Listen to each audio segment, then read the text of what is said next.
सूचना केवल हमारे विचार हैं, वित्तीय सलाह नहीं। निर्णय लेने से पहले खुद शोध करें।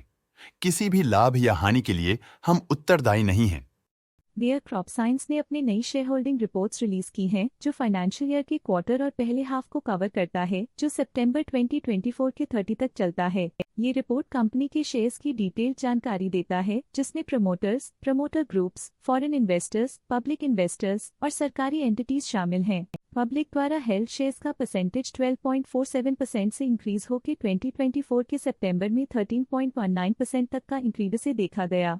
ये चेंजेस स्टेट है कि ब्लिक की इन्वेस्टमेंट कंपनी में क्वार्टर टू क्वार्टर इंक्रीज हुई है। डोमेस्टिक इंस्टीट्यूशनल इन्वेस्टर के शेयर होल्डिंग में थोड़ा डिक्रीज आया 2024 के जून से 2024 के सितंबर में, जो दिखाता है कि डोमेस्टिक इंस्टीट्यूशंस ने अपने स्टेक को -0.39 से डिक्रीज किया है। फॉरेन इंस्टीट्यूशनल इन्वेस्टर्स के शेयर होल्डिंग में थोड़ा डिक्रीज आया 2024 के जून से 2024 के सितंबर में, जो दिखाता है कि फॉरेन इंस्टीट्यूशंस ने अपने स्टेक को क्वार्टर टू क्वार्टर -0.33 से डिक्रीज किया है, जिसे पता चलता है कि उन्होंने अपनी इन्वेस्टमेंट्स को पुल बैक किया है। चलिए इन्वेस्टर्स की स्टैटिस्टिक्स पे नजर डालते हैं, जो शेयर होल्डिंग पैटर्न में फ्लक्चुएशंस का कारण बन सकते हैं। बेयर एसएएस के पास प्रीवियस क्वार्टर में बिल्कुल भी शेयर्स नहीं थे, लेकिन करंट क्वार्टर में वो 14.73% शेयर्स होल्ड करते हैं। बेयर क्रॉपसाइंस एजी के पास प्रीवियस क्वार्टर में बिल्कुल भी शेयर्स नहीं थे, लेकिन करंट क्वार्टर में वो 11.91% शेयर्स होल्ड करते हैं। बेयर एजी के पास प्रीवियस क्वार्टर में बिल्कुल भी शेयर्स नहीं थे, लेकिन करंट क्वार्टर में वो 8.43% शेयर्स होल्ड करते हैं।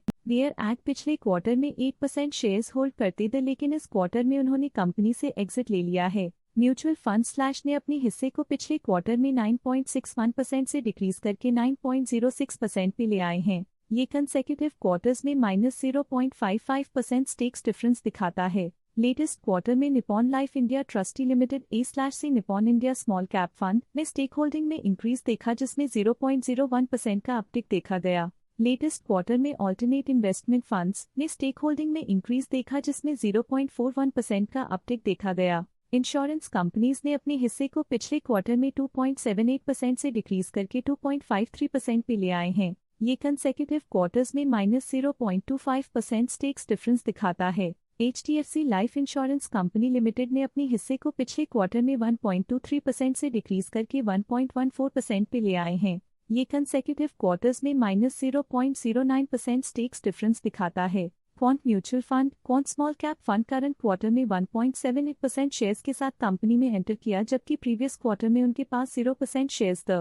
मेरे asset large and mid cap fund previous quarter में 2% शेयर्स ओन करते थे, लेकिन करंट क्वार्टर में उन्होंने कंपनी से एग्जिट ले लिया है। Stake holding foreign portfolio investors category I के लिए पिछले क्वार्टर के मुकाबले में -0.22% से डिक्रीज हो गई। Stake holding foreign portfolio investors category 2 के लिए पिछले क्वार्टर के मुकाबले में -0.11% से डिक्रीज हो गई। ये था कंपनी का करंट शेयर होल्डिंग पैटर्न। देखने के लिए धन्यवाद। स्टॉक लेटेस्ट न्यूज अपडेट के लिए चैनल को सब्सक्राइब करें और वीडियो को लाइक एंड शेयर करें।